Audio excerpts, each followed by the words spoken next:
सहनाववतु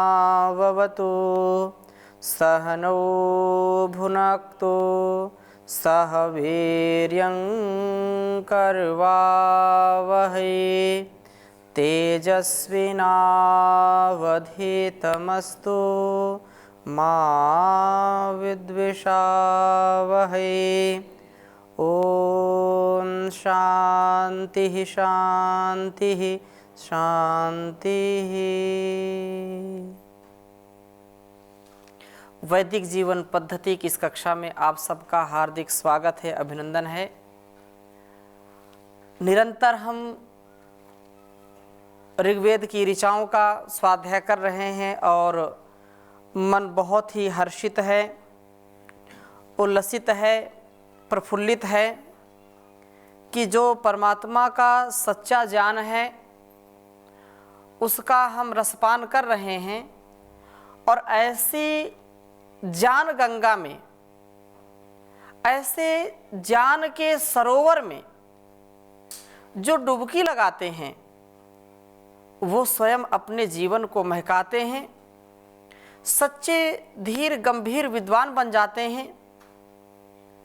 यूँ तो पढ़ने के लिए कितना भी हम पढ़ें, हजारों 20,000 से अधिक इन वेद मंत्रों की जो ध्वनियाँ हैं वो गुंजायमान हम करते रहें, यह भी एक बहुत बड़ी बात है। परंतु सच्चे अर्थों में इसको जो जीने का प्रयास करता है, एक एक मंत्र का, एक एक शब्द का जो अपने स्वभाव में अवतरण करता है, उसके लिए ऋचाएं किसी भी वरदान से कम नहीं है। हजारों लाखों ऋषियों की ये परंपरा रही है वेद के अनुकूल जीवन जीना तथा संसार को भी वेदों के मार्ग पर चलाना। इस युग में महर्षि देव दयानंद जी का अवतरण हुआ। इस धरा पर वे आए, भारत भूमि पर आए, जो भगवान राम, भगवान कृष्ण और ऋषियों की, गौतम, जैमिनी, कणाद आदि ऋषियों की, पतंजलि, पाणिनि की जो संस्कृति, उस संस्कृति के हम संवाहक हैं। हम यदि इस जीवन में कुछ अंश भी वेदों की ज्ञान को आत्मसात कर लेते हैं तो ये सबसे महान कर्म होगा। केवल बातों में ही नहीं, व्यक्ति के स्वभाव में उतरना चाहिए, व्यक्ति के कृतित्व व्यक्तित्व में उतरना चाहिए। कितना उतार पाता है इस पर कभी विचार नहीं करना चाहिए, सतत बस लगे रहें। निश्चित रूप से ऐसी दिव्य भावना के साथ हम वेदों का स्वाध्याय करेंगे तो जिसका पढ़ना, पढ़ाना, सुनना, सुनाना तथा आचरण में लाना सभी आर्यों का अर्थात श्रेष्ठ जनों का परम कर्तव्य है। ऐसी वेद परंपरा, ऐसी ऋषि परंपरा, ऐसी गुरु शिष्य परंपरा के हम सच्चे संवाहक हैं। यह ऐसा प्रतिष्ठान परम पूज्य श्री स्वामी जी महाराज, परम पूज्य आचार्य श्री के पावन आशीर्वाद से यह दिव्य जो कर्म यहाँ से हो रहा है उससे हमको लाभ लेना चाहिए। आज हम ऋग्वेद के प्रथम मंडल के 82वें सूक्त के दूसरे मंत्र का स्वाध्याय करेंगे। बहुत ही सुंदर मंत्र है और एक अच्छे विप्र का, एक अच्छे ज्ञानी का, ध्यानी का, एक अच्छे त्यागी तपस्वी पुरुष का कैसा व्यक्तित्व होता है, उसके कैसे लक्षण होते हैं, उसके विषय में यहाँ पर बहुत सुंदर उपदेश किया हुआ है। मैं पहले इसको लिख देता हूँ, फिर आपके समक्ष चर्चा करता हूँ।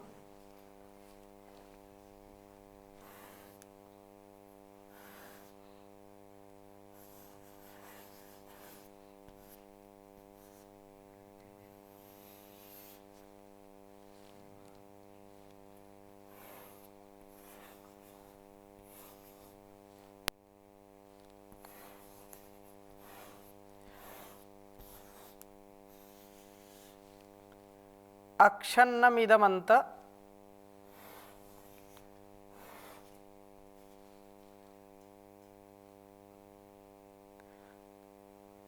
इमं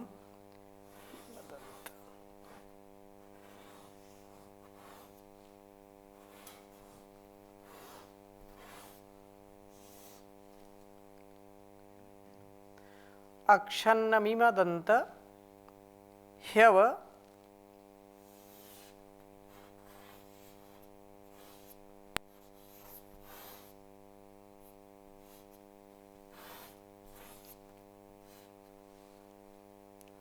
प्रिया अश्रु अधूषत।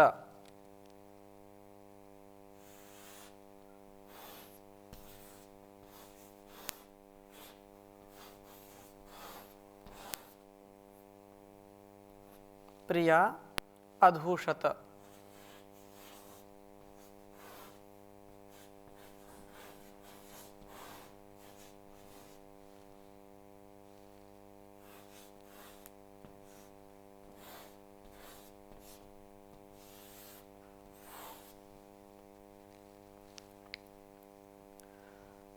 अस्तोषत।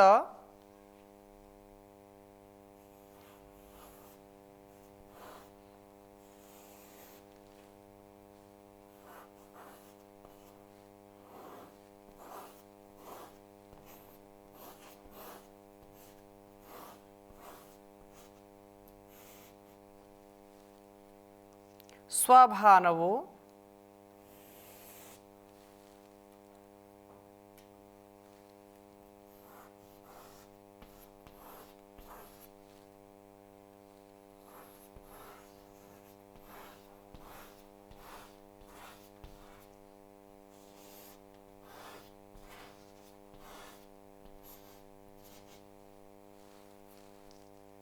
विप्रा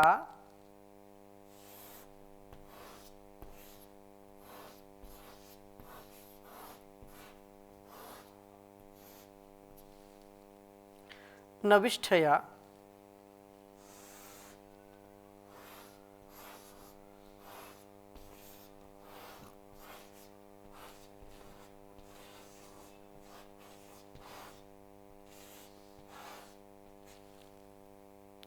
नविष्ठया मति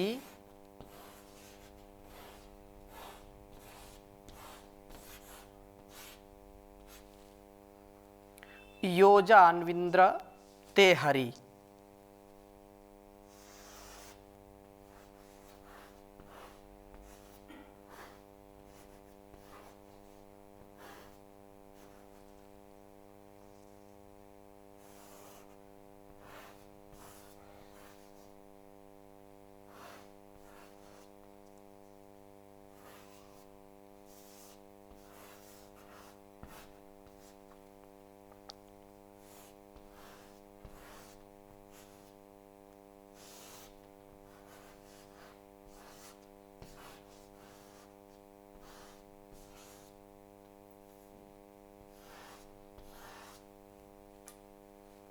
बहुत ही सुंदर मंत्र है, एक बार उच्चारण करेंगे।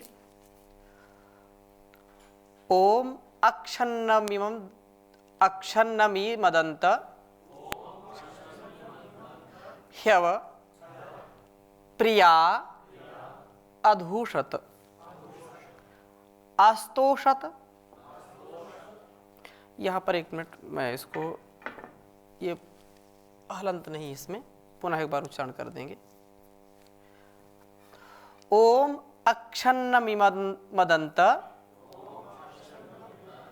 ह्यव प्रिया अधूषत अस्तोषत स्वभानवो विप्रा नविष्ठया मति योजान्विन्द्र ते हरि। ओम अक्षन्नमिमदन्त ह्यव प्रिया अधूषत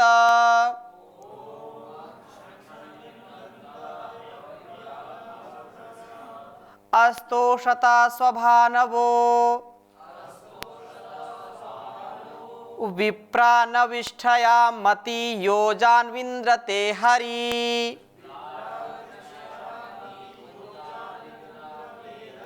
ओम अक्षन्नमिमदन्त ह्यव प्रिया अद्धूषत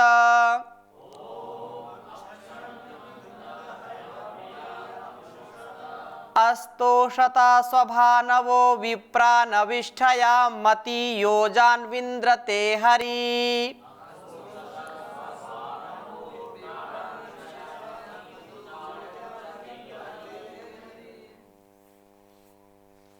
मंत्र का अभिप्राय इस प्रकार से हम समझने का प्रयास करेंगे। संसार में हमने देखे बहुत त्यागी, तपस्वी, तथाकथित हजारों लाखों लोगों को इस संसार में देखा जा सकता है, जिनके कथनी और करनी में बहुत अंतर होता है, जिनके जीवन की दिव्यता और उनका जो अदिव्य भाव है वो पता नहीं चलता है। वेद मंत्र कहता है कि विप्राह, वास्तव में प्रभु के अनुग्रह को प्राप्त करने वाले व्यक्ति विप्र जो कहलाते हैं, जो परमात्मा के आदेश का, उपदेश का, उसके संकेत का, उसके जो है उसकी सन्निधि का, उसके अनुभवों का रसास्वादन करने वाला, उसकी अनुभूति जो करने वाला है, वह विप्राह, विप्रा पूर्णे, अपना विशेष रूप से पूर्ण करने वाले होते हैं। जो विप्र हैं वो कभी भी अपने पथ से डिगते नहीं हैं। विप्र जो सच्ची कमाई है, सच्चा जो धन है संसार में आने का, उस कमाई के लिए जो अपना सब कुछ लगा देते हैं, सच्ची कमाई तो वही है ना। संसार का कोई भी व्यक्ति यहाँ से कुछ ले नहीं जा सकता है, यहाँ के अच्छे और बुरे संस्कार ही ले जाता है व्यक्ति। तो ऐसा हम कर्म करें, ऐसी हम कमाई करें जो धन हमारे साथ जाने वाला है।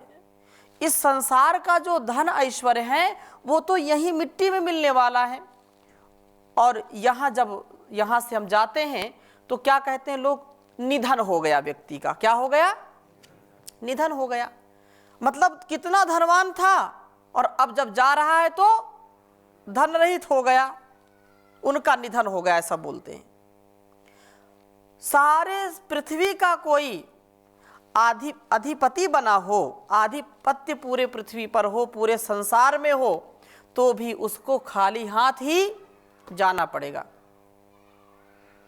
जाएगा जब जहां से कुछ भी न साथ होगा, 2 गज कफन का टुकड़ा तेरा लिबास होगा।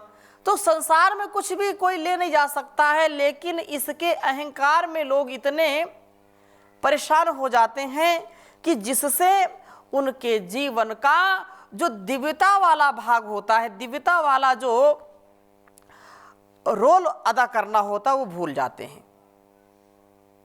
वेद मंत्र कहता है कि जो विप्र होते हैं, जो सच्ची कमाई करते हैं, जो पूर्णता को प्राप्त होना चाहते हैं, जिनके अंदर अपूर्णता या जिनके अंदर पराधीनता नहीं होती, जो पूर्णता की ओर जाते हैं, जो स्वाधीनता की ओर जाते हैं, जो अपने तन मन और वतन के स्वास्थ्य के लिए काम करते हैं, वो सच्चे विप्र हैं।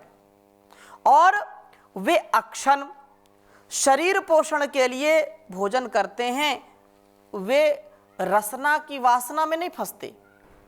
वे जो भी आहार ग्रहण करते हैं उससे पुष्टि हो, उससे उनका स्वास्थ्य टिका रहे, इस दृष्टि से वो भोजन करते हैं। आसक्ति से युक्त होकर के भोजन नहीं करते। और अगली बात क्या कही? अमी मदंत, एक हर्ष का अनुभव करते हैं। इनके द्वारा भोजन सदा प्रसन्नता पूर्वक किया जाता है। ये बड़ी बात है। सामने भोजन आया, प्रसाद आया, और मन प्रसन्न नहीं हुआ प्रसाद को देख करके, उस आहार को देख करके मन में श्रद्धा नहीं उत्पन्न हुई, तो कितना अच्छा स्वादिष्ट ताकत से परिपूर्ण पौष्टिक भोजन भी सामने रखा हो, वो हमारे शरीर में पौष्टिकता नहीं देगा। रूखा सूखा ही भोजन मिले, लेकिन जैसे ही सामने आए तो मन पूरा प्रसन्न हो जाना चाहिए। सामने 56 प्रकार का भोज पदार्थ रखा है और फिर भी मन में खिन्नता आ गई, अरे ये नहीं है, ये भोजन क्यों नहीं है। और कई लोग तो ऐसे भी क्रोधित हो जाते हैं, स्वभाव से तो होते हैं, वो सारा भोजन में ही क्रोध उतार देते हैं, थाली को उठा करके ऐसा फेंकते हैं, वो अशांति फैल जाती है। ऐसे व्यक्ति जो पदार्थ ग्रहण करेंगे, सात्विकता उनके अंदर नहीं रहेगी। इसलिए रूखा सूखा जो भी मिले उसको बहुत प्रेम पूर्वक खाना चाहिए। कबीर कहते हैं, रूखा सूखा खाई के ठंडा पानी पीऊ, रूखा सूखा खाई के ठंडा पानी पीऊ, देख पराई चूपड़ी मत ललचावे जीव रे कबीरा, मत ललचावे जीव। मनुष्य की प्रवृत्ति है, पशु की तो इससे ज्यादा है। विशेषकर श्वान जो होते हैं ना, कुत्ते, वो एक टुकड़ा डाल दो, वो एक टुकड़े में लड़ते नजर आएंगे आपको। यदि आप 2-4 भी डालोगे, 2-4 में भी वो उसको खाने नहीं देंगे, एक में ही भिड़ेंगे। तो ये जो प्रवृत्ति है, पशु प्रवृत्ति है ये। हम मनुष्य हैं तो हमारा क्या है, अभी जो है, अभी हमने जब यजुर्वेद का कुछ स्वाध्याय किया था, उसमें बात आई थी सग्धिस चमे, हम क्या एक साथ मिलकर के खाने वाले हों, एक साथ मिलजुल करके बैठ करके खाने वाले हों। लेकिन जो प्रवृत्ति है लोगों की, इसके थाली में 1 चम्मच घी अतिरिक्त कैसे डाल दिया, मेरे में क्यों नहीं डाला, इसको 2 रसगुल्ले ज्यादा दे दिए, मुझको 1 ही मिला। ये जो प्रवृत्ति है, ये प्रवृत्ति हमारे अंदर की संकीर्णता को प्रकट करती है। जो हम जितना भले ही पचा ना पाए, उसकी थाली में ये बड़ा स्वादिष्ट भोजन है, मेरी थाली में रूखा सूखा है, तो यहां वो विप्र नहीं कहलाएगा। विप्र कौन है, जो सदा संतुष्टि पूर्वक, प्रसन्नता पूर्वक भोजन को ग्रहण करता है। पहला लक्षण, जो भी मिले ईश्वर का प्रसाद समझ करके उसको ग्रहण करना, हर्ष का अनुभव करते हुए प्रसन्नता पूर्वक भोजन को ग्रहण करना, और भोजन को भी ये एक यज्ञ के रूप में दे देते हैं। यजन हो रहा है, ये भी अंदर जाता यजन होता है कि नहीं। तो इस प्रकार से यह विप्र सदा सर्वदा आगे बढ़ता है, तथा निश्चय से ही वे प्रभु के प्रिय होते हैं। निश्चय से प्रियाः, प्रभु के प्यारे होते हैं, और अव अधूषत, सब आदि और व्याधियों को कंपित करके अपने से दूर करने वाले होते हैं। इनका सात्विक यज्ञीय भोजन शरीर में अनामय, रोग रहित बनाने का शरीर को सामर्थ्य रखता है। सर्वे भवन्तु सुखिनः, सर्वे सन्तु निरामयाः, सर्वे भद्राणि पश्यन्तु मा कश्चित् दुःख भाग् भवेत्। जो यहां का निरामया, आमय रहित हो जाना। जब आमय अधिक होगा तो व्यक्ति का पेट ठीक नहीं होगा, और पेट खराब तो समझो सब मामला खराब। पेट दुरुस्त तो शरीर तंदुरुस्त। भोजन पचाने की क्षमता होनी चाहिए। तो यहाँ जो प्रभु के प्रिय होते हैं, प्रिया प्रभु के प्यारे होते हैं और अब अधूषत सब आदि और व्याधियों को कंपित करके अपने से दूर करने वाले होते हैं। इनका सात्विक यज्ञीय भोजन निरोगता का कारण बनता है। तो मन में यह प्रकाशक भी होता है, प्रकाश देता है। आहार शुद्ध हो, सत्व शुद्धि की बात कही है, तथा मन में प्रसन्नता आनी चाहिए। और अगली बात क्या कही, अस्तोषत, ये प्रभु का स्तवन करते हैं और परिणामतः स्वभानवः आत्मा की दीप्ति वाले होते हैं। आत्म दीपो भव कहा है ना, कहा कि स्वभानवा, अपने सूर्य स्वयं बन जाओ। वेद कहता है तुम दूसरों के जो है शक्लों को देख करके, दूसरों के हीन आचरण वाले व्यक्ति को हीन यदि आदर्श हम किसी को बनाते हैं तो हमारे लिए कल्याणकारी नहीं होगा। आदर्श बनाए तो जो उच्च कोटि का है, वाणी में, व्यवहार में, आचरण में, हर प्रकार से जो अपने जीवन को उत्तमोत्तम गुणों से युक्त करता है, उसको हम अपना आदर्श बनाएं। और उसको बनाने से पहले हम अपने आप को अपना आदर्श बनाएं। बाहर का आकर्षण, बाहर का जो क्षणिक व्यवहार है वो हमको धोखा दे सकता है, लेकिन हम अपने दीप स्वयं बन जाएं, अपने सूर्य स्वयं बन जाएं। बुझ न सके वो चिराग जलाएं, स्वयं ऐसे दीप जलाएं कि सारे संसार को प्रकाशित करें।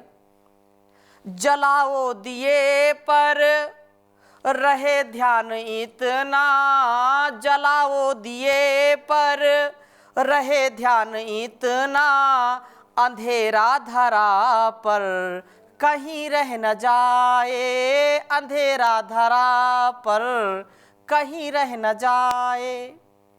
अपने आप स्वयं प्रकाशित हों, अपने जीवन को सुवासित करें, सुभाषित करें, अपने जीवन को पुष्पित, पल्लवित, सुरभित करें, सुगंधित करें। ये वेद का आदेश है। अपने अंदर के दीप से हम प्रकाशित हों। बाहर के आलंबन तो मिलेंगे, लेना भी चाहिए, बिना आलंबन के हमारा जीवन चलता नहीं है। लेकिन जब ज्ञान हो गया तो ज्ञान पूर्वक व्यवहार करें। हम संसार में ऐसे बने कि हमको एक क्षण के लिए कोई भी दुखी ना कर सके। अपने आप को इतना सबल बनाएं कि कोई भी मुसीबत, कोई भी समस्या, कोई भी संकट, विकट से विकट संकट भी हमको अपने पथ से हटा न सके, डिगा न सके। यह वेद कहता है। वही सच्चा विप्र है। वही क्या है? सच्चा विप्र है, जो दूसरों के अपमान करने से, दूसरों के द्वारा दिए गए गाली से कभी वह शक्तिशाली पुरुष डिगता नहीं है। वही विप्र कहलाता है। और क्या कहा? नविष्ठया, अत्यंत स्तुत्य मति बुद्धि से युक्त होते हैं वो। जिनकी बुद्धि, प्रज्ञा जिनकी बहुत प्रखर होती है, वो विप्र कहलाते हैं। मति से, सुमति से युक्त होते हैं। इनके शरीर और मन की भांति इनकी बुद्धि भी अत्यंत शुद्ध होती है। मनसा वाचा कर्मणा, अपने आप को जो शुद्धतम रखते हैं, शुद्ध व्यवहार करते हैं, वही जीवन में सुख पाते हैं। इस प्रकार से कहा कि इंद्र, हे प्रभो, आप ते हरि, अपने इन इंद्रियाश्वों को योजानु हमारे शरीर रूपी रथ में जोड़िए। आप इस रथ को निरंतर आगे ले चलने वाले हों और इस प्रकार से हमारी जीवन यात्रा की पूर्ति में ये साधक बने, बाधक न बने। तो विप्र वह है जो प्रसन्नता पूर्वक सात्विक भोजन करता हो, वो विप्र कहलाता है, सच्चा विप्र। दूसरी बात, शरीर और मन के मैलों को दूर करता हो। ऐसा नहीं कि मन में खोट भरी और मुख में हरी, मन में खोट भरी और मुख में हरी, तेरे गंगा नहाने से क्या फायदा, मैल मन का न धोया बदन धो लिया। मैल मन का न धोया बदन धो लिया, तेरे गंगा नहाने से क्या फायदा। मुख में हरि और मन में जो है क्या बोलते हैं, मन में बगल में छुरी, मुख में राम बगल में छुरी। बगल में छुरी वाला व्यक्ति मजबूरी में उसका साथ तो लोग दे देते हैं, लेकिन ज्यादा दिन तक चलता नहीं है। इसलिए कहा कि तीसरी बात जो विप्र कहलाता कौन, प्रभु जो स्तवन करता हुआ आत्म प्रकाश को देखने का प्रयत्न करता है, प्रशस्त बुद्धि से युक्त होता है और इंद्रियों को स्वकार्य में व्यापृत करके जीवन यात्रा को पूर्ण करता है। 5 यहाँ पर प्रमुख लक्षण बताए हैं जो विप्र होते हैं और वास्तव में वही उनका जीवन अच्छा होता है। हम उस परमात्मा से यही प्रार्थना करें कि ऐसे ज्ञान विज्ञान से हमको परिपूर्ण करें कि हम सब अपने जीवन में आत्म प्रकाश से, आत्म कल्याण से युक्त होकर के जीवन यात्रा को पूरा करें और अपने जीवन का सदुपयोग करें, दूसरों के लिए भी अपने लिए भी। इन्हीं शुभकामनाओं के साथ, शुभ भावनाओं के साथ आज की कक्षा को यहीं पर विराम देते हैं। सच्चे विप्र बने ऐसी कामना हम सबकी हो। ओम शांति शांति शांति।